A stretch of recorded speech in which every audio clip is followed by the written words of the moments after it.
SF-podcast. Rakkaudesta yleisurheiluun. Kalevan kisat on suomalaisen yleisurheilun kärki-instituutio ja mahtava viikonlopputapahtuma.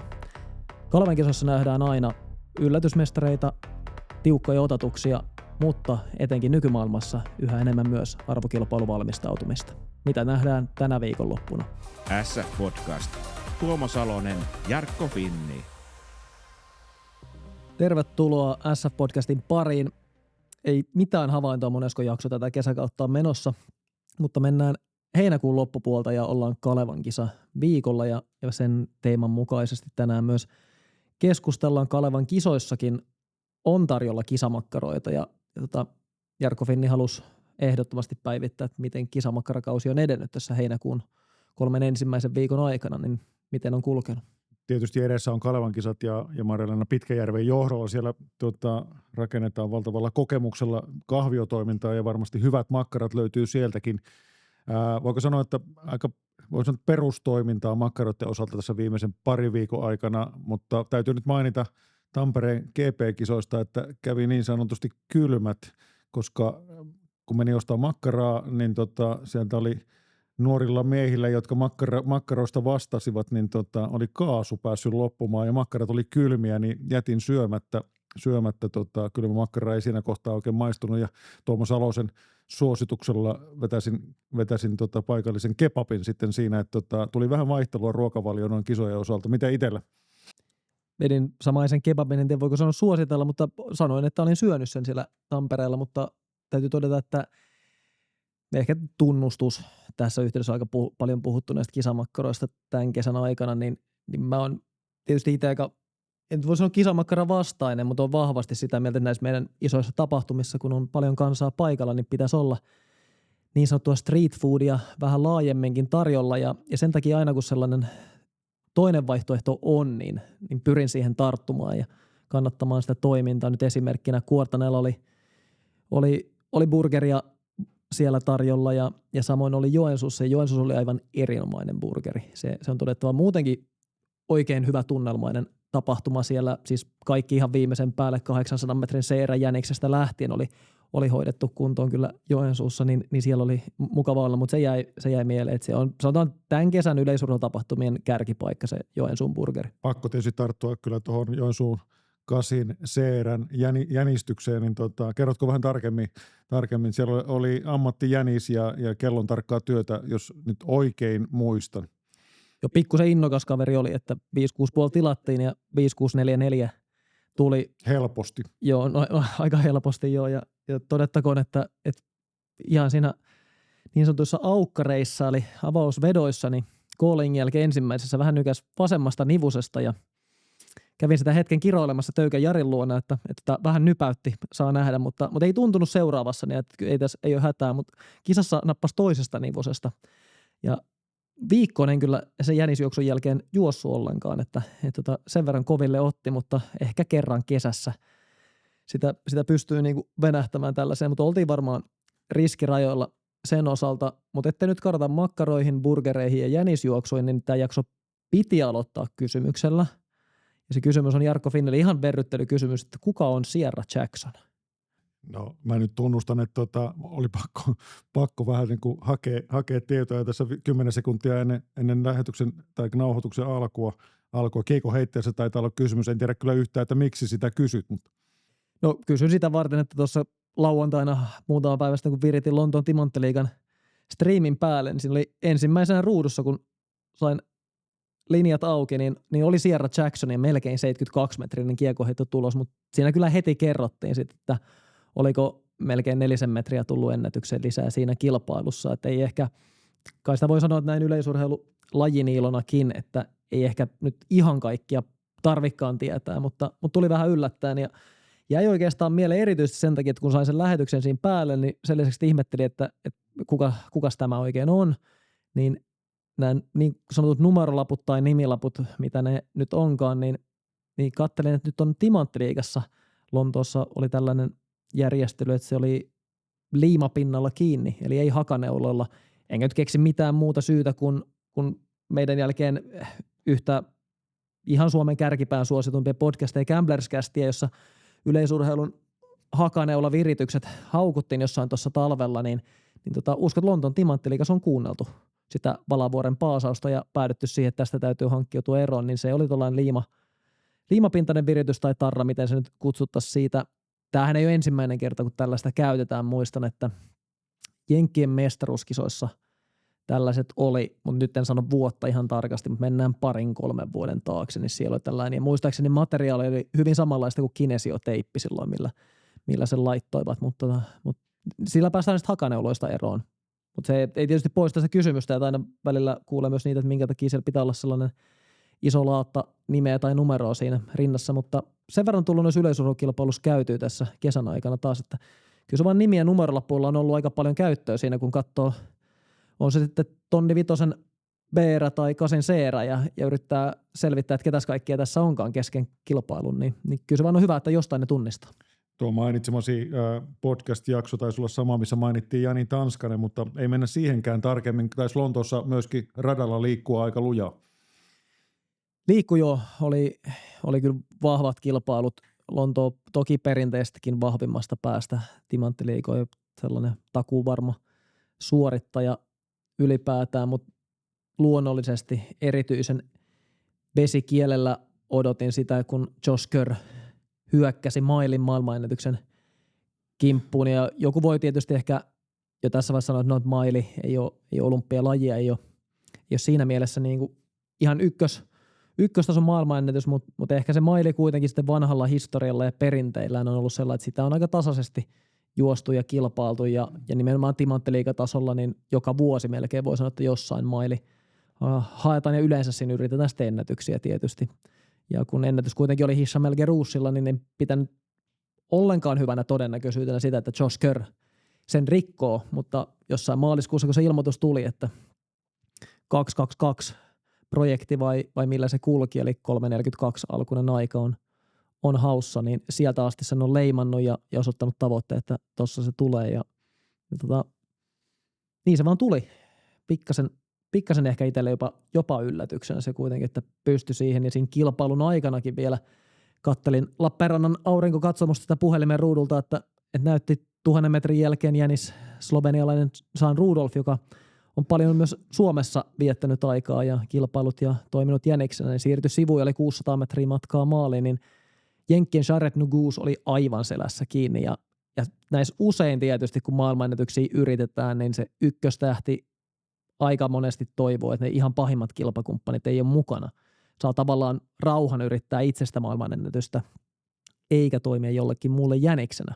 Et ei oteta niinku tavallaan sitä riskiä, että itse tekee työt ja joku toinen sitten tulee sieltä ja korjaa hedelmät. Ja sen takia ne starttilistat saattaa välillä olla vähän sen näköisiä, kun ihan tällaista ennätystä yritetään. Mutta niin siinä vaan kävi, että Josh Kerr suoraan vetoon niin sanotusti tiputti siinä viimeisellä kierroksella Nugusin ja paino 3.42.66 ja väliaikana vielä brittien tonni vitosen ennätyksen myös siinä kelloon. Kova on kyyti ja tietysti mailia on juostu ihan senkin takia, että se aikanaan oli iso ja merkittävä asia, kun haamumailista puhuttiin alle 4 minuutin maileista. Katoin tuossa, että tällä hetkellä taitaa sen Roger Bannisterin aikanaan juokseman 4 minuutin rajan rikkoneita olla yli 1600 maailmassa. Niin kuin maailma on kyllä muuttunut, enää voida puhua haamumailista, mutta oli kyllä äärettömän kova suoritus. Ja kai jotain ennakoi siitäkin, että myös tonni vitosen El Geroushin maailmanennätys voisi olla lyötävissä, sen verran lähelle tultiin jo väliaikana tuossa maililla. Se toki muitakin vaihtoehtoja sen rikkojaksi varmaan löytyy kuin Josh Kerr. Joo, näin se on ja saa nähdä minkälaisia yrityksiä tässäkin vielä tulee nyt ehkä loppukauteen. Jos en muista ihan väärin, en ole tarkastanut mistään nyt tässä sitä, mutta taisi olla niin, että keväällä Josh Kerr ilmoitti, että hän ei juokse EM-kisoja ollenkaan, vaan juoksee kansanyhteisön kisat ainoastaan, mutta nyt en ole kyllä seurannut niin tarkkaan brittien valintoja, että miten tämä asia on edennyt, mutta ne ihan peräkkäin tuossa järjestetään, niin muistaakseni oli tällainen kilpailusuunnitelma. Se on mielenkiintoinen ratkaisu, mutta mielenkiintoinen myös vuosi Brittien saarella. Glasgowhan Commonwealth Gamesit siirrettiin, taisi olla alun perin Australiassa, jos oikein muistan, ja taitaa olla heti Kalevan kisojen ja maan mestaruuskisojen jälkeen aikaikkunassa. Joo, Briteillä tosin kansanyhteisöön toki vähän muitakin maita kuuluu, mutta Briteillä mestaruuskisat pidettiin jo juhannuksen aikaa, eli käyttivät sitä varmasti myös sen takia, että tässä tulee tämä tiivis tupla Commonwealth Gamesilla ja EM-kilpailuilla. Lontoossa muitakin hyviä tuloksia, mutta ehkä sellainen suuri puheenaihe, josta tuossa nyt nopealla taustoituksella niin en löytänyt lisätietoa tässä vaiheessa, mutta Mondolla reisivaivaa, niin Jarkko Finni, meidän asiantuntijamme täällä, niin analysoitko nyt, että minkälainen mahtaa olla Mondon tilanne? En kyllä pysty analysoimaan. Taitaa olla erilaisia spekulaatioita. Näytti olevan sekin vähän epäselvää noin niin kuin mediatietojen perusteella, että oliko kyse etu- vai takareidestä, ilmeisesti etureisiongelmasta kuitenkin, mutta sanotaanko näin, että kuolemattomia eivät ole ketkään ja kukaan että Mondolla ei ole tainnut ainakaan näkyvästi semmoisia isompia vammoja syntyä on pystynyt kilpailukaudesta toiseen ja kilpailusta toiseen säilymään ehjänä ja rakentamaan myös arvokisoihin aina tuloskuntonsa vahvaksi ja nyt arvokisat kolkuttelee tuossa ovella. Jos tuossa lihasvamma syntyi, niin ollaan kyllä aika rajoilla varmasti siihen niin kuin Birminghamin suhteen, että onko mise niin sanotusti seiväsypypaikalla siellä vai ei, mutta varmasti aika tarkasti varjeltu salaisuus, että kuinka isosta vammasta on kysymys, että ei ole vielä ainakaan julkisuudessa näkynyt, että missä mennään ja minkälainen arvio on. Joo, tuossa yritin tarkistaa se vielä, että en kattonut siinä vaiheessa, oli kuulokkeista, kuuntelin selostusta, koska Lappeenrannan Challenger GP oli samaan aikaan, niin jäin siihen käsitykseen, että se olisi ollut, jos ei nyt ihan suoraan takareisi, niin takareiden puolella tai polven lähellä kuvan perusteella se voisi olla jopa lähentäjän puolella toi, mihin tuo jääpussi on sidottu. Vaikea sanoa. Että ehkä se on kaikkein tarkin arvio, että reisivaiva, reisituntemuksesta. Alaraaja vamma, niin kuin tavataan sanoa. Näin se voisi jääkiekossa olla, mutta sanotaan, että ei siinä mielessä ei ehkä niinku vaikuttanut pahimmalta mahdolliselta, että se olisi mennyt kauhean kovissa vauhdeissa ja sillä tavalla, niin uskoisin, että Mondo nähdään kyllä kilpailupaikalla loppukauden aikana, mutta meneekö seuraava kilpailu sitten esimerkiksi Birminghamiin, niin jää nähtäväksi mahdollisesti näin.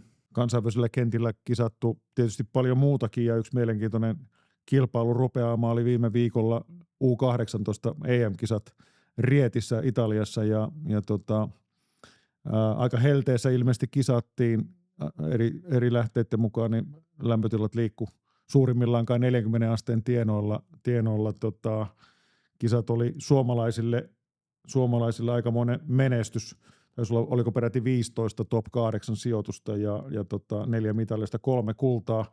Erittäin hyvä menestys, hyvä ikäluokka selvästi Suomella 64,5 pistettä, kuvaa myöskin sitä tason laajuutta ja vähän eri mittareilla, niin Suomi oli kisojen siellä 6-8 tienoilla, mutta sitten kun sitä vertailee naapurimaihin, niin ihan samanlaisia eivät ole vuodet ja eivät ole ikäluokat, koska Ruotsilla noita top 8 sijoituksia oli 7 ja vain 1 mitali tällä kertaa, kun edellisissä kisoissa ruotsalaiset rohmus aikamoisen mitalimäärän ja naapurimaa Norja, joka on kovaa nousua tehnyt ja on kova yleisurheilun niin jäi tällä kertaa ilman mitalia ja vain 3 pistesiä urheilijaa. Et suomalaisittain erinomainen kilpailu kaiken kaikkiaan ja hyvin menestyksekäs sellainen taas muille Pohjoismaille, naapureille. Ei niinkään tällä kertaa, mutta ehkä se kuvaa sitä aaltoliikettä, että kaikki ikäluokat ei ole ihan vastaavanlaisia. Näin se on. Tuossa varmaan ehkä nyt tuohon Norjaan tarttuisin ensimmäisenä, että vaikka me ollaan nyt paljon etenkin ihan terävimmällä huipputasolla nähty nyt norjalaisia, jopa superstaroja, on Warholmit ja Ingebrigtsenit ja niin edelleen, Henriette Jägerit tällä hetkellä ja muuta, niin ehkä vähän pidemmällä perspektiivillä niin Norja ei ollut silleen laajan korkean tason maa yleisurheilussa, jos ajatellaan, että jos Norja olisi ollut tämän vuosituhannen koko ajan mukana Ruotsiottelussa 3. maana ja 3 per maa jokaisessa lajissa, niin melkein voi sanoa, että Norja olisi tukkaan ottanut koko ajan molemmilta mailta, mutta on toki ollut sitten niin kuin ihan äärettömän kova nyt tuolla kärkipakallaan tässä viimeisen 10 vuoden aikana ja toi sijoitukset 2 7. ja 1 8. ja ne 3 pistesiä ei ollut niin sanotusti lähelläkään mitalleita, niin onhan se tosi vaisu Norjalta siihen nähden, minkälainen toi yleistaso nyt on. Suomen 8. ja tuossa pistetaulukossa, niin Siellä edellä on 6, voisi sanoa tuollaista niin kuin yleisurheilun jättiläistä. Iso-Britannia, Saksa, Espanja, Ranska, Italia ja Puola niin on sellaisia maita, jotka jos otetaan joku laajan tason mittari käyttöön, niin Suomen on kyllä todella vaikea pärjätä näille tämän koko luokan maille. Sitten siellä on Tšekki, joka on vetänyt kyllä todella kovat kisat, 13 mitallia. Ja se on melkoinen potti. Tšekki on yleisarviolta kuitenkin sellainen maa, joka suunnilleen painii siellä Suomen kanssa samoissa, vähän riippuu, että minkälainen se mittarointi on. Niin siellä on ollut erinomainen onnistuminen, mutta toisaalta sellaisia maita, jotka on Suomea ehkä lähtökohtaisesti etenkin aikuisten tasolla tässä viimeisten vuosina aikana ollut joko reilusti tai ainakin vähän edellä, niin Hollanti 4 mitallia kyllä, mutta jää tuolla pistetaulukossa siellä 12. Se on niin ehkä pikkasen alakantti. Sitten täällä on näitä muut tutut vastustajat, Irlannit, Sveitsit ja Unkarit ja Ruotsit siinä sijoilla 11-15 kaikki suunnilleen sitä Suomen kokoluokkaa ja myös niitä sijoituksia, missä Suomi esimerkiksi Euroopan joukkuemestaruuskilpailussa pyörii, mutta Norjan tapa on toinen tällainen melkoinen lilliputtisuoritus, niin Portugali, joka on kyllä aikuisten tasolla vahva maa, on siellä 25. Ei yhtään mitallia ja 5 kappaletta pistesijoja, mutta ei sekään Portugalille, toki ne on vähän kärjen varassa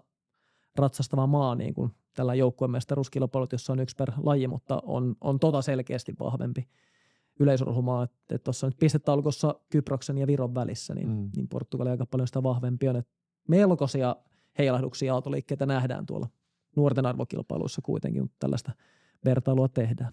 Näin se on, niin kuin joissakin podcast-jaksoissakin ollaan spekuloitu, niin tämä U18 ikään kuin ennuste automaattisesti yleiseen sarjaan ei ole kovin korkea, mutta mä pidän sitä noin Suomen osalta aika hyvänä, että oli niin paljon urheilijoita siellä, sanotaan top 8, top 12 tienoilla, eli sillä tavalla oltiin aika leveällä rintamalla liikkeelle, ja se ennuste on hyvä aina, kun ollaan kisoissa mukana, ja siellä sanotaan vähintään kohtuullisilla sijoilla, niin se on aika hyvä merkki kohti tulevaa.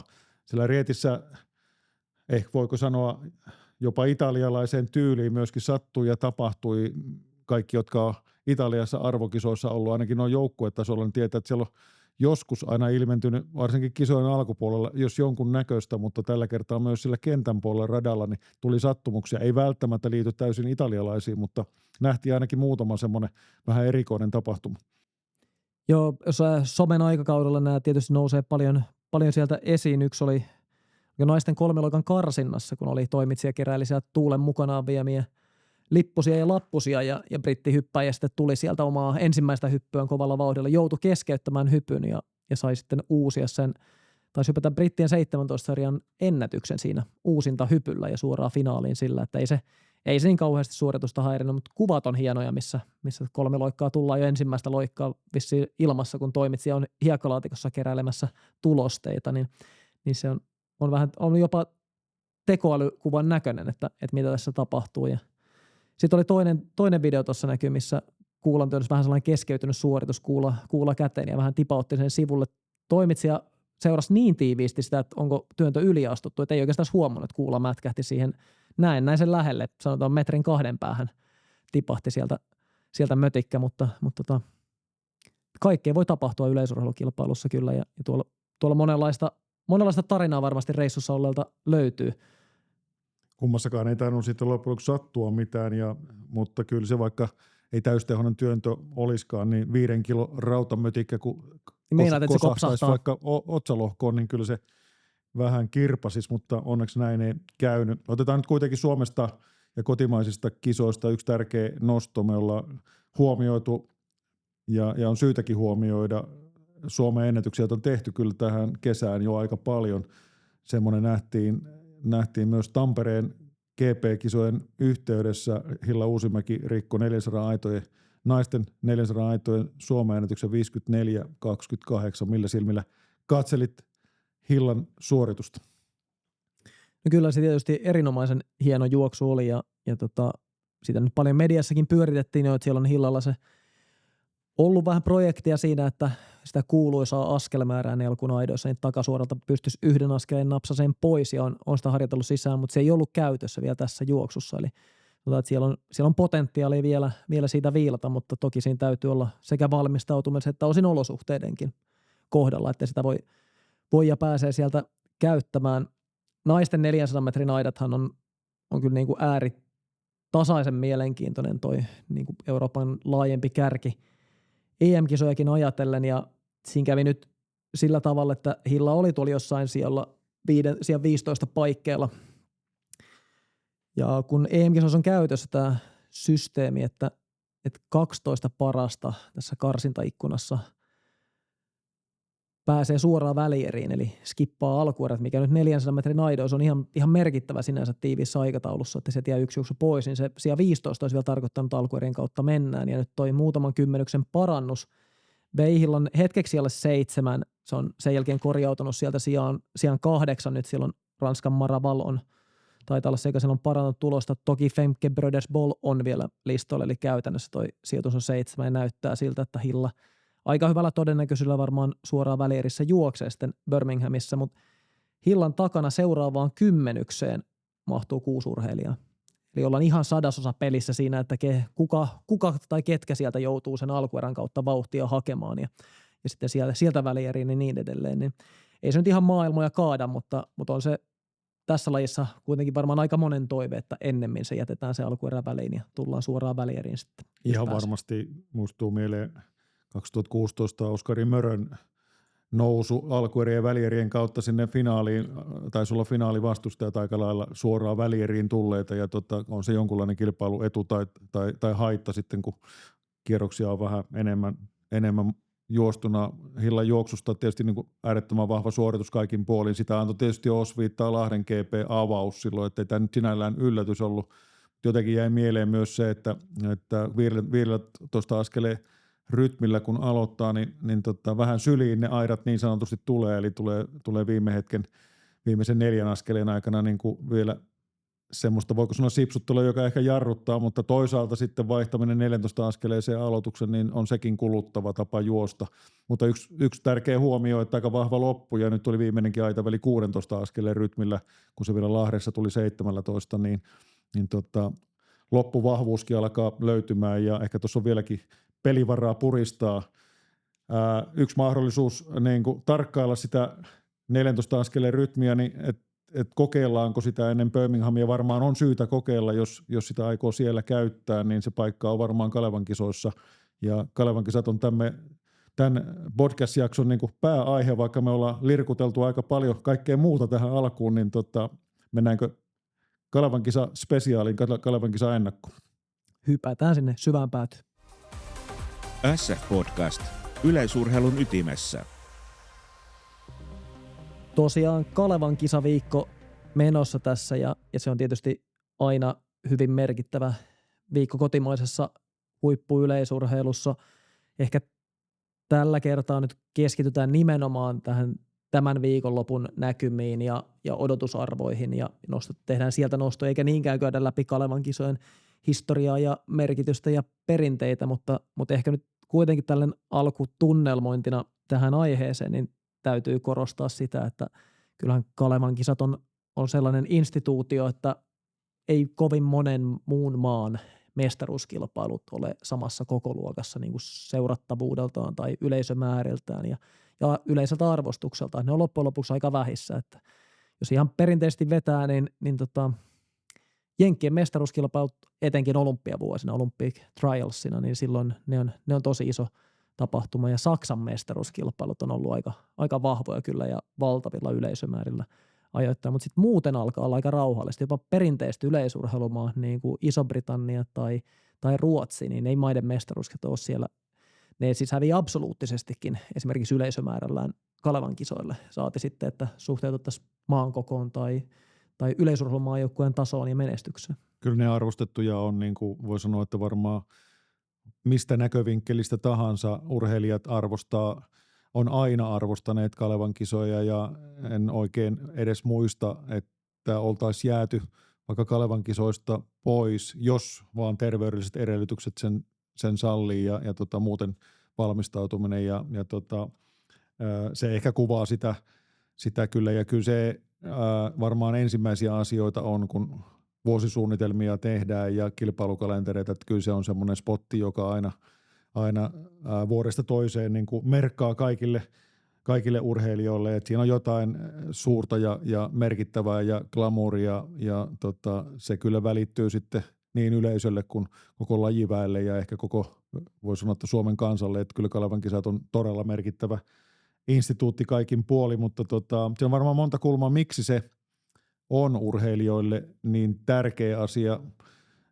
Nyt kun nämä on samassa aikaikkunassa ympäri maailmaa pääsääntöisesti nämä arvokisat, ne on aika hyvässä aikaikkunassa suhteessa arvokisoihin ja näin Euroopassa ainakin, niin nyt kun lähestytään Birminghamin EM-kisoja, niin yksi kulma varmasti on se ikään kuin viimeinen virittely, jopa viimeinen kilpailu ennen EM-kisoja ja voiko sanoa jopa kenraali. Ei kaikilla toki näin, mutta aikaväli on sen verran lyhyt, että siitä alkaa sitten se ihan viimeinen valmistautuminen ja on se semmoinen tärkeä tsekkauksen paikka. Se antaa joillekin ja joissakin lajeissa mahdollisuuden myöskin ikään kuin testata. Tuossa aiemmin mainittu Hilla Uusimäki, jos 14 askeleen rytmiä kokeilee, niin varmaan se on se paikka, niin vielä testata ikään kuin arvokisarytmiä. Siellä on kuitenkin pääosin karsinnat ja finaali tai alkuerät, välierät, finaali malleja, niin pääsee ikään kuin arvokisatunnelmaan ja valmistautumiseen. Se on ainakin yksi kulma varmasti arvokisaurheilijoille.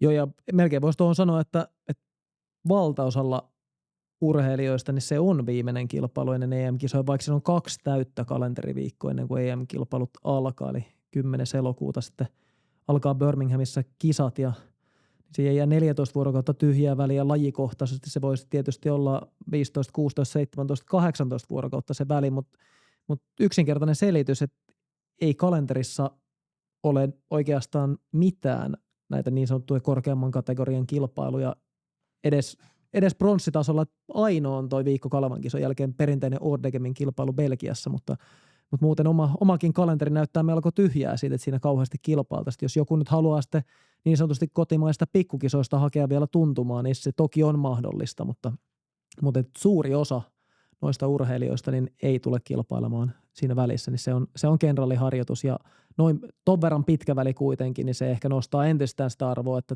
tässä viikonlopussa ei ole muuta kuin nämä mestaruuskilpailut tai koko viikolla, niin sitäkin suuremmalla syyllä se toki halutaan tässä ottaa mukaan, mutta kalenteri on muovautunut omalla tavallaan, mutta Kalevan kisoissa on toki muitakin paljon mukana kuin arvokilpailuurheilijoita ja EM Birminghamin lähtiöitä.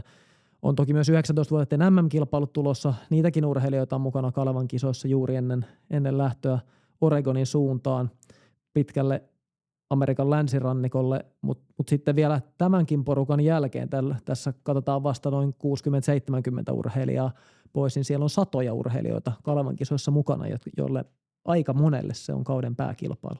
Se on juuri sitä, jos otetaan se arvokisaurheilijoiden kautta niin ikään kuin se toinen ääripää, niin todella monelle urheilijalle se on niin kuin ylivoimaisesti kauden tärkein kisa ja sinne tavoitellaan. Ja ihan kaikki eivät edelleenkään Kalevan kisoihin pääse. Sen näkee vaikkapa tuolta ilmoittautumisesta, että siellä on waiting-listalla aika monta urheilijaa ja senkin takana on paljon semmoisia niin nuoria kuin vähän kokeneempia, jotka pyrkivät vuosittain nimenomaan rikkomaan Kalevan kisojen tulosrajan tai Kalevan kisojen minimirajan päästäkseen kisoihin ja se kuvaa sitä arvostusta ja merkitystä omalta osaltaan, että kyllä Kalevan kisa-instituutio on tavallaan kattaa aika ison urheilijakirjon Suomessa ja sitäkin kautta sille tulee merkitystä. Se on tyypillisesti se 600, 900, jossakin siellä se urheilijahaarukka ja siihen kyllä mahtuu niin kuin hyvinkin monentasoista urheilijaa, mutta kaikki on sitten lopulta paikkansa ansainneet ja pääsääntöisesti tänäkin vuonna kävi niin, että jokaisesta lajista ei kaikki mukaan halunneet, minimirajan tehneet, ei kisoihin kuitenkaan pääse. Siitäkin on tietysti keskusteltu, että kavennetaanko tätä osallistumista edelleen, mutta itse kannatan kyllä sitä, että Kalevan kisat säilyy semmoisena laajana suomalaisen yleisurheilun merkityksellisenä instituutiona, johon tavoitellaan ja joka on semmoinen niin kuin merkkipaalu, että sinne päästään mukaan ja sillä semmoinen arvokisa monelle urheilijalle, sadoille urheilijoille, jotka ei ole kansainvälisissä arvokisoissa, niin toi on merkittävin arvokisa. Joo, näin se on ja se ei tietysti tässä niin kuin tämän viikon ja viikonlopun, kun kilpailuja seuraa, niin ei jää kenellekään epäselväksi, että siellä on monella niin kuin pääkisa ja isot panokset. Nähdään niitä yllätysmitallisteja tai ensimmäisen mitalinottajia tai mestareita, niin se näkyy kyllä tunteissa, että nyt on merkitystä tällä kilpailulla.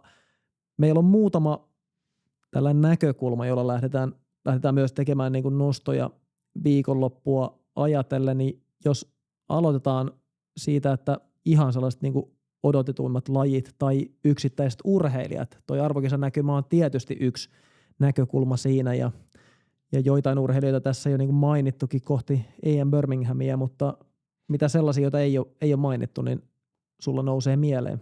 Kyllä tämmöiselle lajiniilolle on vaikea nimetä muutamia, koska jotenkin aina on itselle kaikissa lajeissa oma kiinnostuksen kohde. Joskus se liittyy siihen että mestaruustaistelu on tiukka, mutta joskus se liittyy ihan yleiseen tasoon ja yksittäisiin urheilijoihin. Esimerkiksi sellaisiin urheilijoihin, jotka on kilpailleet todella pitkään ja osallistuneet todella moniin Kalevan kisoihin, niin nekin on aika kiinnostavia juttuja, mutta ehkä sieltä nyt voi muutaman esimerkin nostaa. Kyllä mä mielenkiinnolla odotan, toivottavasti viivalla on, ainakin listoilta löytyy Nathalie Blomqvist, joka on kisannut aika vähän ja nyt on ainakin 2 lajin listalla mukana, että mikä on Nathalien iskukyky, niin se on yksi niin kuin viikonlopun mun mielestä tosi mielenkiintoinen havaita, että mitä tapahtuu. Ehkä joku toinen, joka on kilpailu myöskin vähän, niin tämmöisiä urheilijoita aina odottaa, että missä iskussa ollaan, ja silloinkin puhutaan arvokisaurheilijasta, Elina Lampela, joka on kisannut vähän, mutta silloin kun on kisannut tai kisasi Oulussa, niin hyppäsi todella hyvin, ja nyt on viivalla, niin tällaisia urheilijoita, joita ei ole koko ajan esimerkiksi GP-kisoissa tai kansainvälisissä kisoissa näkynyt, niin nähdään iskukyky kohti Birminghamia.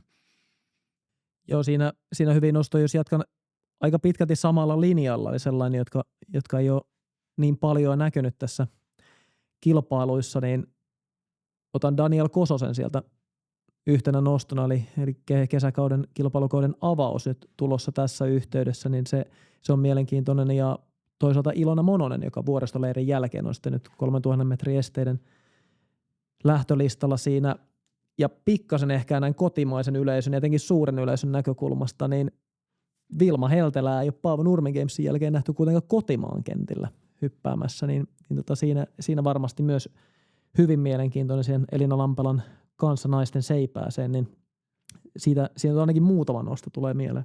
Joo, ja nostit esteet naisten puolelta, niin otetaan myös miesten puolelta, että Emil Helander on ainakin 3 tonnin esteiden listalla ja on kuitenkin viime vuosina juossut todella vähän estekisoja. Ennätys muistaakseni noin ulkomuistissa taitaa olla vuodelta 2022, jos oikein muistan, että 4 vuoden takaa on viime vuonna kisas pari kisaa ja näin, mutta se on mun mielestä ihan mielenkiintoinen, ja siinä Eero Heinonen vastassa, niin päästään taistelupariinkin kenties. En tiedä mikä on Emilin estevalmius, mutta sileen kisoja on toki juossut, mutta vähän sellainen urheilija, joka tuota lajia ei ole tehnyt tänä vuonna vielä kertaakaan ja ikään kuin avaa Kalevan kisoissa ja vielä kotikisoissa on sitten estekauden ainakin listoilla tällä hetkellä. Jos mennään vähän taisteluparien puolelle tai siihen suuntaan, niin tällainen lajiodotusarvolla, niin yksi Kalevan kisojen ehdottomia helmiä on tietysti vuodesta toiseen kyllä perinteisesti miesten keihään finaali. Varmaan odotit, että sanon miesten 800 metriä alkuerät. Tonni vitosta tai 8 odotin. Miesten 8 alkuerät on myös kyllä melkoinen näytös, että se kannattaa aina seurata paikan päälle, jos vaan mahdollista. Ja nyt Jyväskylässä on osaavasti sijoitettu se iltaohjelmaan lauantaissa, kuten tietysti osaavat kilpailujärjestäjät sen tekee. Paras ohjelmanumero, jännitysnäytelmät kannattaa sinne sijoittaa, mutta miesten keihään finaali sunnuntai-iltapäivässä, kuten voi melkein sanoa, että perinne on, niin siellä heitetään ja listalle kuitenkin Oliver Helander, Emil Porvari, Topi Parviainen, Teemu Narvi, Topias Laine, Taneli Juutinen, Janne Läspä, ja voisi sanoa, että tämän seitsikon jälkeen niin haastajan asemassa tällä kertaa kyllä Toni Kuusela. Niin siinä on nimilista ja aika vaikea tuosta nyt lähteä heittämään niin kuin mitallikolmikkoa oikeaan järjestykseen, että se sen verran tasaisesti tai vaihtelevasti on siellä heitetty, ja ehkä nyt viimeisimpänä Narvin Teemun 81-metrinen Mikkelissä viime perjantaina, niin se on aika mielenkiintoinen kilpailu. Erittäin mielenkiintoinen, ja jos tuo veikkauksen kohteena, niin en tiedä, kenellä pienimmät kertoimet tällä kertaa olisi. Kyllä se sen verran kimurainen ja mielenkiintoinen kaikin puolin on, ja ei ole oikeastaan taistelupari, vaan on nimenomaan tuommoinen rypäs urheilijoita, joista kuka tahansa voi voittaa. Voi kyllä käydä niinkin, että tuossa urheilijoita, mitä luettelit, niin kaikkia ei nähdä finaalissakaan. Joskus on niinkin käynyt. Siellä kuitenkin karsitaan ensin, mutta vastaavan tyyppisiä vähintäänkin taistelupareja löytyy mun mielestä jopa poikkeuksellisen monesta lajista tänä vuonna, niin naisten kuin miestenkin puolella, mutta jos miehillä tuossa ikään kuin aloitettiin, niin kyllä mä tuon miesten pituuden nostasin vähintäänkin taistelupari lajiksi, että Christian Pulli ja juuri 8 metriä rikkonut Kasperi Vehmaa tuolta Lappeenrannan Challenger-kisoista ja ehkä siihen vielä Kalle Salminen mukaan kamppailuun, niin kyllä mä uskon, että siinäkin nähdään tosi mielenkiintoinen. Vähän päivän vireestäkin saattaa liikkua, että mistä suunnasta mestari tällä kertaa löytyy.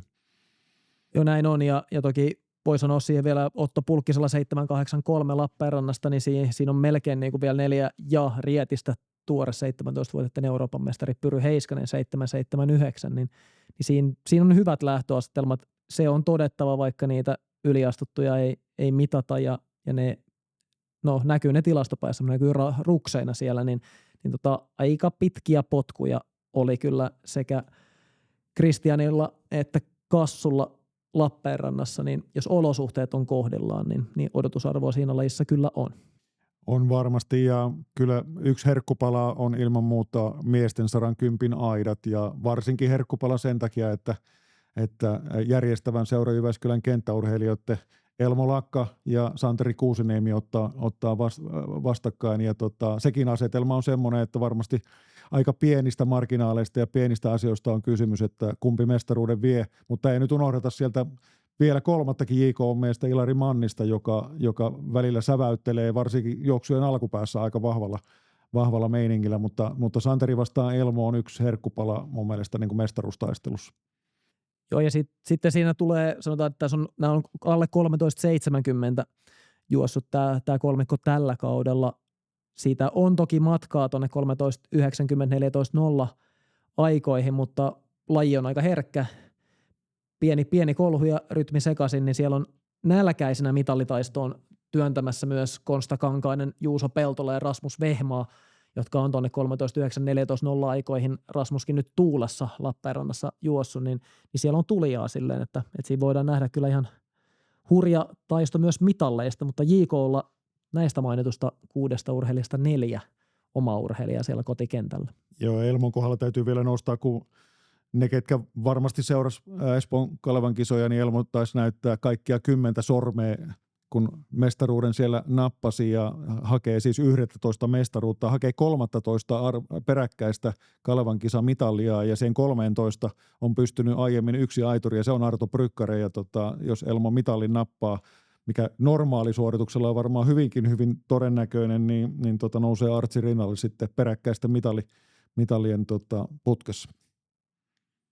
Mitäs muuta meitä löytyy? Sä et ole se Tonni Vitosta vielä maininnut, mutta kai siellä taistelupari Heikkinen Rinne ainakin löytyy. Miehiä on viivalla aika vähän, kaipaa vähän Espoon Porsaa, mutta tällä kertaa sinne ei jänistä kelpuuteta. Näin se on. 9 ilmoittautunutta on siinä mukana. Täytyy todeta, että kyllä se minimirajan kovuus 3.54 on tietysti siihen ajanut ja sitten matkavalinnat sen päälle, että se varmasti muutama juoksija enemmän olisi se kuitenkin tavoitetila siinä yleisesti, mutta siellä se taistelupari melko helposti ennakkoon löytyy. Santtu Heikkinen, tuore suomenennätys tältä kesältä ja Joonas Rinne, jolta se suomenennätys vietiin, niin siitä kyllä tulee maukas taistelu. On todettava, että tässä lajissa on kuitenkin arvokisapaikkoja. Joonas etenkin jahdannut viime vuosina ja on sen seurauksena johdosta sitten ollut melko vauhdikkaita Tonni Vitosen finaaleita Kalevan kisoissa. Niin se jää tässä nähtäväksi, että jahdataanko nyt kovaa aikaa ja ranking-pisteitä sekä Santulla että Joonaksella on melko tiukka paikka siinä suhteessa, että sieltä tulisi, niin se voi olla, että tässä pääaseman ottaa se, että juostaan mestaruudesta ja siitä taistellaan, mutta nähtäväksi jää. Jonas ilmeisesti tuplaa kuitenkin, mitä Santtu ei tee, että onko näillä mitään merkitystä asiaa, mutta otetaan nyt vielä miesten puolelta, ainakin omalta listalta löytyy muun muassa yksi todella iso herkkupala on miesten 5 tonnia, jossa on aika hyvä taso tällä hetkellä ja näkymää siitä, että saadaan aika kova kilpailu ja minkälainen kilpailu siitä syntyy, niin sekin on mielenkiintoinen nähdä, mutta mestarisuosikkeja on useita, varmaan vaikuttaa aika pitkälle, että millainen juoksu siitä sitten syntyykään. Joo, näin se on.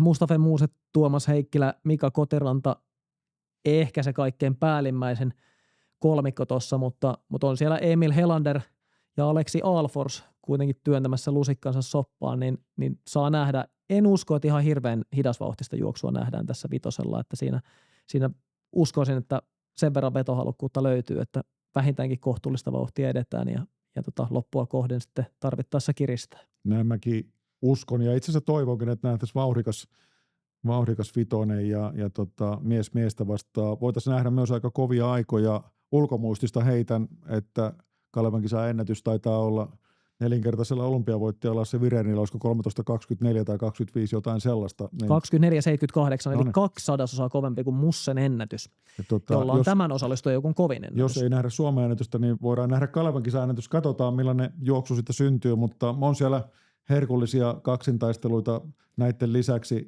Todetaan tuosta vitosesta vielä, että en muista tässä ihan lähihistoriasta, mutta miesten 5000 metrin finaali on kilpailujen viimeinen laji, viimeinen juoksumatka sunnuntai-illassa, niin siinä on myös etukäteen sanoisin, että onnistunut sijoittelu sille, että tämä on lähtökohtaisesti hyvän oloinen näytelmä, tuollainen vajaan vartin näytelmä siihen loppuun. Niin. Ihan varmasti näin.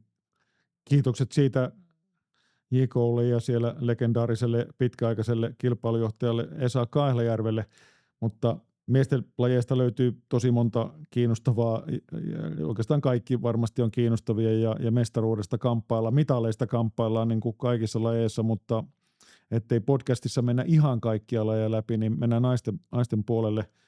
Mä voisin nostaa sieltä useitakin nostoja, mutta kyllä yksi sellainen mielenkiintoinen laji ja kamppailu voitosta on naisten korkeudessa. Että no se tuossa omallakin listalla oli päällimmäisenä, että siellä Ellat lähtökohtaisesti tietysti on ennakkosuosikin asemassa ja Ella Junnila ja Ella Mikkola, kun laitetaan samaan kilpailuun tässä, niin sitten otetaan tosissaan siitä, että kuka on Suomen ykkönen juuri tänä viikonloppuna ja tämän vuoden Kalevan kisoissa molemmilla arvokisavalmistautuminen menossa. Ella Mikkola lähdössä Eugeneen 19-vuotiaiden MM-kisoihin sitten muutama päivä Kalevan kisojen jälkeen ja Ella Junnila luonnollisesti valmistautumassa kohti Birminghamin EM-kisoja, niin siinä on kyllä todella maukas taistelupari. On kyllä ja hiukan jo nähtiin väläyksiä siitä, että Venla Pulkkanen 184 Tampereella aika hyvällä hypyllä, hypyt vielä vaihteli jonkun verran, hän on aika hyvä kilpailemaan ja pääsemässä selvästi iskuun, että löytyykö vielä siellä lähempää 190, niin aika näyttää, mutta kuitenkin voi sanoa, että perinteisesti sanoen nousussa tällä hetkellä. Sieltä löytyy taistelupareja, kyllähän naisten 100 metrin aidat täytyy tässä myöskin nostaa, Saara Keskitalo, Lotta Harala, jos Lotta normi-iskussa on ja pystyy täyspainoiset alkuerät ja finaalit juoksemaan, niin kyllä siitä kisasaara. Tällä kertaa niitä ei ole 3-4, niin kuin tässä on viime vuosina joskus ollut, mutta taistelupari 2 osalta kyllä varmaan löytyy. Kyllä, aivan varmasti. Ja siinä kun Saara Keskitalo tuli mainittua, niin on myös 100 metrin osallistujalistalla. Ja ehkä siinä 100 metrin kohdalla nyt tällä osallistujalistalla ja näillä tuloksilla, niin Lotta Kemppinen varmastikin kantaa ennakkosuosikin viittaa. Noora Lindahl ei ole 100 metrillä mukana, vaan juoksee Jyväskylässä 200 metriä ja puolestaan Ruotsin mestaruuskisoissa 100 metriä. Mutta Lotta Kemppisen takana tämän vuoden tilastossa, niin siinä on kyllä todella tasasta, joten naisten 100 metrin finaali on myös kyllä melkoinen jännitysnäytelmä ja sähäkkä finaali. Tessa Moisio, Emma Tainio, Noorlotta Nesiri, joka juoksee tänä kesänä sileitä matkoja, Priscilla Boateng ja sitten Saara Keskitalo. Ja tämä 2-6 tilastoissa mahtuu 12 sadossaan sisään. Siellä on sitä 11.50, 11.60, 11.65 haarukassa on monta juoksijaa ja uskon, että Kemppisen lisäksi niin hyvissä oloissa niin nähdään joku muukin 11.50 alitus. Näitä lajeja riittää kyllä, kyllä mä naisten seipäänkin näen niin kuin mielenkiintoisena asetelmana kaikin puoli. Saga Andersson on hypännyt aika varmasti aika hyvin tämän kesän siellä 4,5 paikkeilla. Ehkä on kuitenkin haastaja. Lampela oli todella hyvä Oulussa ja Heltelä varsinkin siinä yhdessä kisassa Kreikassa 4.81, että omaa tietysti niin kuin ehkä korkeimman potentiaalin tällä hetkellä, mutta siitä voi tulla myös aika monen kamppailu, jos tulostaso liikkuu kärjen osalta siellä 4.60 paikkeilla. Sitten jos Heltelä liikahtaakin hyvin ja hyppää Kreikan tapaan siellä 4.70 yläpuolella, sitten se ehkä peli on selvä. Otan sitten vielä, meillä on rankingista vähän mainittu tässä ja arvokisan valmistautumisesta ja nyt on siis viimeinen viikko ja viimeinen viikon loppu antaa näyttöjä sitä varten joko suoraa tulosrajaa tai sitten parantaa sitä omaa ranking-pistepottia ja sitten tämän viikon jälkeen ne pisteet lasketaan yhteen ja katsotaan, että ketkä sitten pääsevät mukaan Birminghamin EM-kilpailuihin, niin siellä yksi tällainen laji, jossa ehdottomasti taistelupari löytyy, mutta on myös isot panokset tämän ranking-pisteiden keräämisen osalta, niin naisten 800 metriä. Sekä Veera Mattila että Evelina Määttä, ne molemmat juosseet tämän kesän aikana alle 2 minuutin. Suora tulosraja on 1.59.80, eli ollaan alle 20 päässä molemmilla, mutta kumpikaan ei tällä hetkellä ole rankingissa menossa sisään. Eli nyt pitäisi vahvistaa omia pisteitä tai hakea tulosrajaa, ja molemmilla ne ihan täydet mahdollisuudet siihen on, mutta tämän hetken tiedolla, jos pisteet ei parane, niin voi olla, että jää niin sanotusti luu käteen, niin siinä on mielenkiintoinen paikka. Todettakoon, että kun tässä tiistai alkuillassa äänitystä tehdään, niin ihan pari tuntia tämän äänityshetken jälkeen Evelina Määttänen on Slovakian Banska Bystricassa viivalla, ja tilanne voi olla muuttunut jo siinä vaiheessa, kun jakso on ulkona, jos sieltä tulosaja tulee tai pistepotti merkittävästi kohentuu, mutta taistelupari siinä joka tapauksessa viikonloppulle on. Kun tässä kamppaillaan aika isoista ranking-pisteistä ja ne on niin kuin, on merkittävästikin voi muuttua myös muiden kuin suomalaisten osalta, pitää sekin muistaa, että todella monissa maissa, Euroopan maissa järjestetään vastaavat maan mestaruuskilpailut ja samantyyppiset ranking-pisteet on siellä jaossa. Mutta muutkin maat siis ranking kikkailee. En tiedä kikkailusta, paikalliset Tuomo Saloset varmaan kikkailee, mutta ketä nostasit erityisesti noin niin kuin suurelle yleisölle, meillähän on suuri yleisö podcastissa, näin me olemme kuulleet ainakin, niin ketä nostaisit erityisesti sellaisia, että ketä on syytä seurata noin niin kuin Birminghamin ranking-asetelman vuoksi? No tuossa sellaisen oman ennakoinnin tein, jossa on lähemmäs 10 lajia miehiltä ja 10 lajia naisilta, joista pystyy niin kuin tilannetta vielä siitä näkökulmasta katsomaan, että pisteitä kannattaa parantaa, koska se hyvä parannus voisi viedä vähintäänkin niin lähelle sitä tavoiteurheilijamäärän paikkaa, että se ranking saattaa lopulta pyörähtää ja paikka sieltä tulla. Se on paljon tässä käytäväksi, 20 lajia yhteensä läpi ja osa niistä on toki tämän hetken tiedolla urheilijan melko kaukana sitä paikasta, mutta se erinomainen onnistuminen, niin isot ranking-pisteet voi nostaa sijoitusta niin paljon, että sitten ollaan vähintäänkin hyvin lähellä ja riippuu sitten, että kuinka moni edeltä jää pois. Siellä on loukkaantumisia ja lajinvaihtajia ja lajivalintakysymyksiä, urheilijat, jotka on useammassa lajissa sisällä ja niin edelleen, mutta jos ihan päällimmäiset muutaman lajin naisilta ja muutaman miehiltä ottaa, niin äsken mainittu naisten 800 metriä, niin siinä on sekä Eve että Veera on todella kyllä iskuetäisyydellä, mutta nyt täytyy sitten onnistua ja kartuttaa sitä omaa pistepottia, jota asemat paranee. Tilannetta vaikeuttaa naisten kasilla se, että siellä on paljon tehty niitä tulosrajoja ja sen seurauksena, kun se on 32 paikkaa ja 28 tulosrajalla, niin siellä on tosi vähän niitä rankingiin jääviä luukkuja enää jäljellä, niin se antaa sen oman mausteensa, mutta uskoisin, että siinä lajissa varmasti ainakin lähdetään yrittämään. Se on nyt vähän pakkorakokin. Toinen naisten puolelta on naisten 400 metrin aidat, josta Hilla Uusimäen osalta puhuttiin, niin Heidi Salminen on siellä varsin lähellä kyllä sitä paikkaa, että voisi rankingissa kisapaikan Birminghamin napata, mutta hyvä onnistuminen on sitten edellytyksenä nyt viikonlopulta, niin sitä siellä tarvitaan. Ja kolmantena naisten nostona naisten kuulantyöntö ja Minttu Laurila, joka on kyllä ihan siinä, voi sanoa, että ote kiinni viimeisessä paikassa tai viimeisissä paikoissa, mutta ihan omissa käsissä, koska pystyy sitten omaa pistepottia vielä sieltä parantamaan, niin siinä on sellainen niin mielenkiintoinen, että voi sen oman paikkansa naulata hyvällä suorituksella viikonloppuna. Miesten puolelta vähän samantyylinen tilanne kuin Minttu Laurila naisten kuulassa, niin mainitussa miesten pika-aidoissa Ilari Manninen myös oikein hyvissä asetelmissa, mutta voisi sanoa, että kaukana siitä, että voi ihan kirkossa kuuluttaa sen paikan, että se sieltä tulee, niin ei yhtään haittaisi, vaikka pistepottia parantaisi, ja tilannetta ei tietysti helpota se, että kuten todettiin, niin kilpailu on tasainen ja kova kotimaassa, niin siellä ei ole niin kuin helpot pisteet luvassa sijoituspisteiden osalta, mutta toisaalta se on kirjapua siihen, että tulisi hyvä loppuaika ja tulos siitä ja sitä kautta pisteitä, niin Ilarin kohdalla se on tärkeä viikonloppu sen EM-paikan osalta. Toinen laji, joka myös mainittiin, niin miesten pituushyppy siellä Kalle Salminen ja Kasperi Vehmaa molemmat kaipais vahvistusta pistepottiin. Kristian Pullihan on jo valittu ja hänellä on suora tulosraja. Kasperi Vehmaa oli 2 sentin päässä tulosrajasta Lappeenrannan viimeisellä hypyllään, niin siellä nyt joko sitä suoraa tulosrajaa 805 tai sitten hyviä ranking-pisteitä, niin ne voi sitten siivittää sinne Birminghamin koneeseen asti.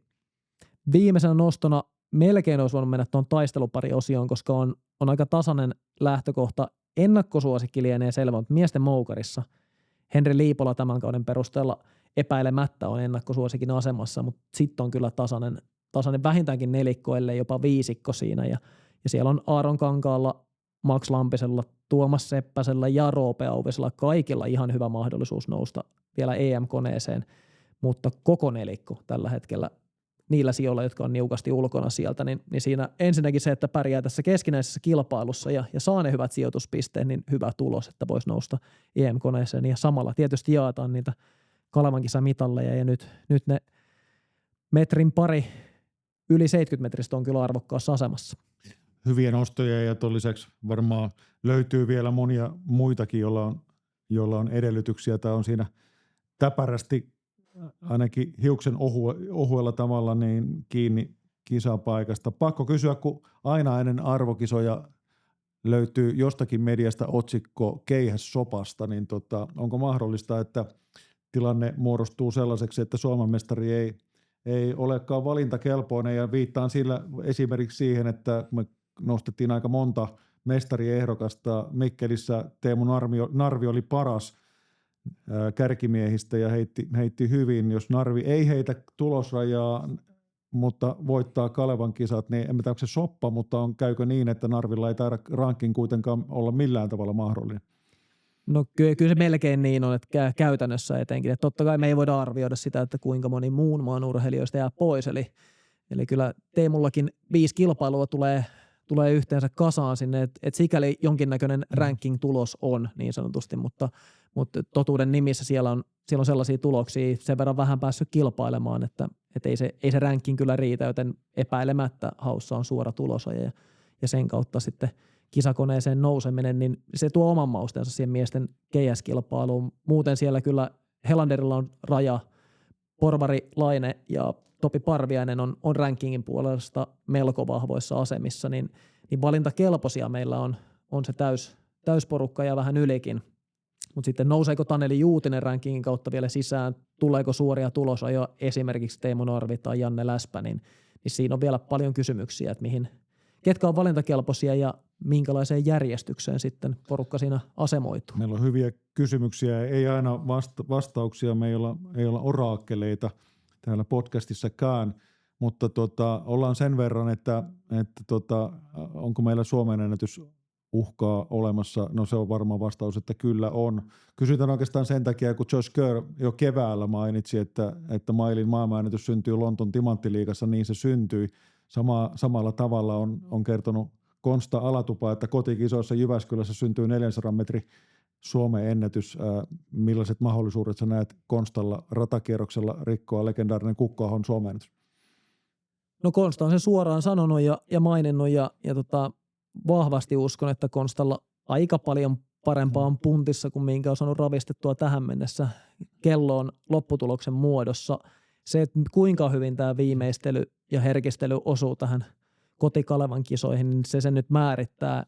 On siinä tekemistä, mutta jos mennään 45 alkuisiin, niin se on kyllä jo hyvä hyökkäys siihen kukkoon Suomen ennätykseen, mutta on kova temppu, jos sen Suomen ennätyksen nyt viikonloppuna läjäyttää. Siellä on useammassa lajissa totta kai mahdollisuuksia, mutta nostan nyt yhden kuitenkin. Mä oon ehkä useammankin kisan jo odottanut, että se on niin kuin täysin mahdollinen ja se on naisten kuula. Emilia Kangas jopa vähän ehkä teknisesti heikoillakin työnnöillä työntää tällä hetkellä 17 ja yläosia, jopa 18 ja alaosia ja ollaan niin lähellä Suomen ennätystä, että jotenkin tuntumaan, että jossain kohtaa Suomen ennätys nähdään Empun toimesta, mutta syntyykö Kalevan kisoissa, niin aika tulee näyttämään, mutta siinä ainakin yksi sellainen niin kuin mahdollisuus. Spekulaatiot lajien suhteen voita pyöritellä vaikka kuinka kauan ja tehtäisiin varmaan 24 tunnin maratonjakso, mutta ehkä tähän loppuun sekin muistutus, että Kalevan kisat on myös tämmöinen seurojen tärkeä tapahtuma, yksi tärkeimmistä varmasti niin kuin kaikille seuroille ja Jyväskylän Kalevan kisoissa on myös kilpailu parhaan seuran palkinnosta ja myöskin ihan merkittävä palkinto, noin euromääräisesti 5 000 euron palkinto annetaan parhaalle seuralle, joka eniten pisteitä kerää ja tietysti koko ajan rakennetaan myös Kalevan maljaa kohti sitä kesän huipentumaa Kalevan maljan osalta, joka sitten tapahtuu SM-viestissä tai lopullinen ratkaisu, mutta paras seura Kalevan kisojen osalta huomioidaan myöskin ja sitä tilannetta seurataan aktiivisesti. Kyllä siinä hyvät nostot myös tuosta seuran näkökulmasta ja erilaisista aspekteista, mitä tähän Kalevan kisaviikonloppuun kuuluu. Sanotaan, että jos ennakkotiedot on kohdillaan ja tuntee tilannetta, tavoitteita ja taustoja, niin kyllä siellä kaikki lajit on aika mielenkiintoisia.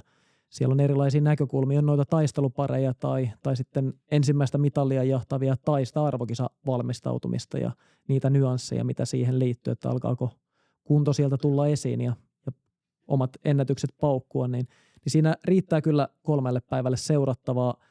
Ei jatketa tätä keskustelua sen enempää, vaan edetään uskoakseni Kalevan kisan hengessä. Meidän kesän vakioisin oli tilastoknoppien maailma. SF-podcast Tilastoknoppi. Tiesitkö tämän yleisurheilutriviasta? No niin, Kalevan kisoista jauhettu tähän jaksoon jo melko pitkät rimpsut pääasiassa tätä viikonloppua koskien. Tilastoknoppeja on pyöritelty tässä edeltävissä jaksoissa aina jakson loppupuolella, niin minkälainen tilastoknoppi löytyy Jarkko Finniltä hihasta tällä kertaa? No kun ollaan Kalevan kisojen hengessä ja Kalevan kisa viikolla, kun tätä nauhoitetaan, niin otetaan Kalevan kisoista. En tiedä, onko tämä varsinainen knoppi, mutta ehkä sellainen kuvaa tätä Kalevan kisojen merkitystä ja henkeä.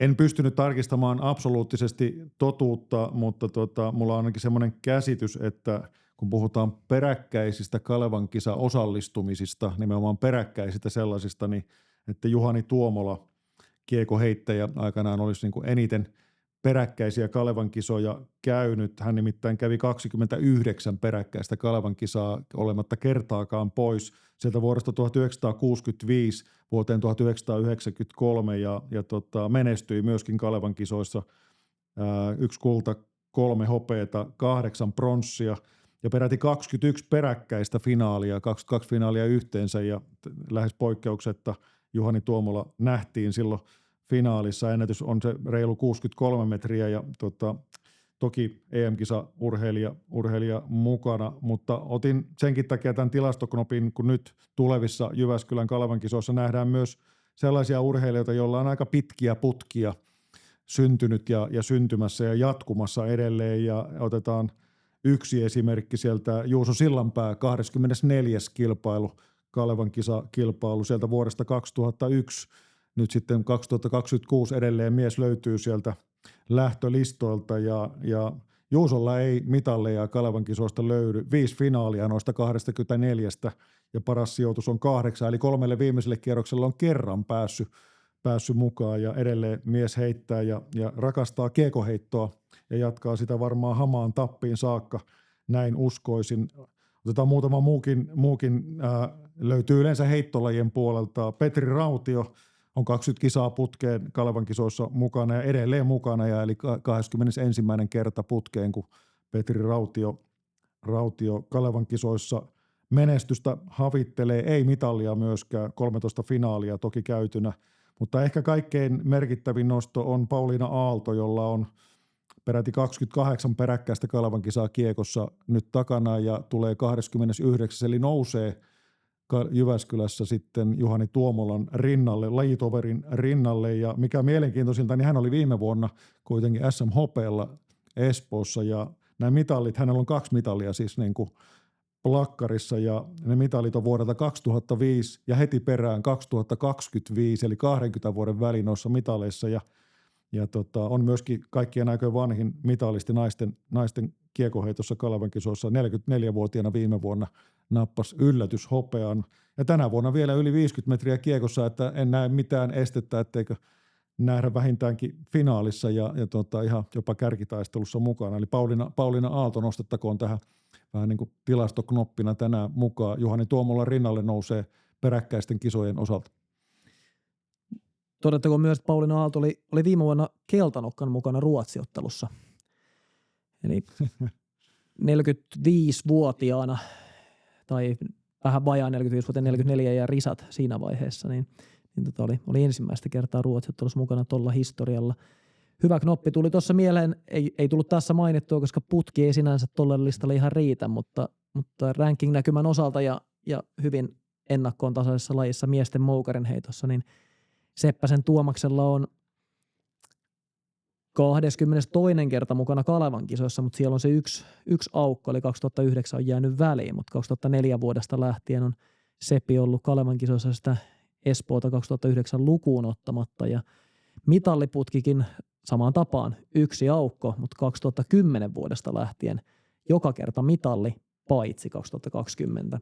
Eli niitä mitalleitakin on tuossa 15 kappaletta 16 vuoteen ennen tätä vuotta nyt putkeen, niin se on melko... Onko peräti 16 finaalia putkeen, että se mitali jäi vaan saamatta silloin? Joo, se oli 4. sija se 2020. Kyllä, eli moukarissa Huhtala, Jukka Olkkonen ja OP Karjalainen on 17 finaalia putkeen, eli siinä mielessä nousee noiden legendojen rinnalle sitten Jyväskylässä, jos ja kun todennäköisesti finaalissa nähdään. Joo, mulla ei koske finaalia toi oma tilastoknoppi, vaan koskee mestaruutta. Ja tämä nyt en tehnyt niin perusteellista analyysiä tähän, että löytyykö vielä pidempää putkea, mutta juuri tämän hetken tilanteessa miesten 100 metrillä 8 edellistä mestaria on kaikki eri henkilöitä. Se on melko pitkä putki. Todettakoon, että viime vuosikymmenen alkupuolella tai tuolta 2009 alkaen, niin silloin oli 7 vuotta putken eri mestari. Silloinkin, että tässä on ollut aika paljon liikehdintää tuossa miesten 100 metrillä, mutta 2018 vuodesta alkaen Eetu Rantala, Konsta Alatupa, Viljami Kaasalainen, Samuel Purola, Samuli Samuelsson, Santeri Örn, Riku Illukka ja viime vuonna Espoossa Eino Vuori. Tästä porukasta listoilla on Vuori, Illukka, Örn ja Purola 100 metrillä. Siinä on myös melko suuria ennakkosuosikkeja siihen mestaruustaistoon. Se, että tämä putki saisi 8 eri mestarin 8 vuoteen tällä linjalla jatkoa, niin Valtteri Louko, Aku Kulju, sieltä löytyy niitä mahdollisia, jotka ei tähän putkeen kuulu ja voi sitten sen napata, mutta toki Riku Illukka on ollut kyllä valtaisassa lyönnissä tässä viime viikkoina. On melkoinen kanto kaskessa sitten sille, että joku sieltä tulisi ja Rikulla se mestaruus parin vuoden takaa on, niin sitten tämä putki katkeaa, jos näin käy, mutta nähtäväksi jää sähköinen 100 metriä. Hyvä nosto, kuvaa sitä ehkä tason leveyttä niin kuin pikajuoksussa, että mestari on noin aktiivisesti vaihtanut. Ja ehkä tämän on hyvä todeta, että kun Kalevan kisoista tänään on paljon tässä nyt keskusteltu ja monelta eri kulmalta, niin kyllä me tullaan näkemään myöskin todella yllättäviä mestareita. Niitä on aina mukana Kalevan kisoissa ja se on yksi suola ja sokeri niissä kisoissa, että niitä todella isoja yllätyksiäkin koetaan. Näin on. Niitä koetaan ja niitä nähdään viikonloppuna. Tässä vaiheessa meillä on nyt tällainen paketti ennakointia ja Kalevan kisa-aihetta valmiina. Ja Ja seuraavaksi sitten lähdetään odottamaan niitä viikonlopun suorituksia. Kiitämme tässä vaiheessa SF-podcastin seurassa olemisesta ja sitten kisamakkaroiden ja muiden tarjoamisten ääreen siellä Jyväskylän katsomoissa viikonloppuna, niin siellä nähdään ja palataan taas seuraavassa jaksossa. Jos pidit tästä jaksosta, niin muistathan tykätä tai seurata. Saat heti tiedon uudesta jaksosta. Kiitos kuuntelusta.